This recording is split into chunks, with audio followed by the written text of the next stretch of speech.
Today's verse. Looking at the windstorm, he became afraid, and when he started to sing, he cried out, Lord, save me. Matthew chapter 14, verse 30. Jesus stretched out his hand and saved the apostle Peter. Significantly, Peter was able to walk on turbulent waters as long as he kept his focus on Jesus.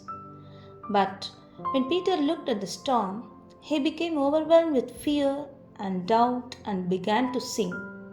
We can learn from Peter's example. When Peter stepped out of the boat and onto the sea, he did not expect to get distracted and start sinking. He wanted to stay on top of the waters until he reached his master. But he failed to remain focused on that goal.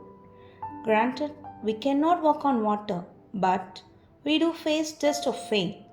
If we lose sight of God and His promises, we will begin to sink spiritually.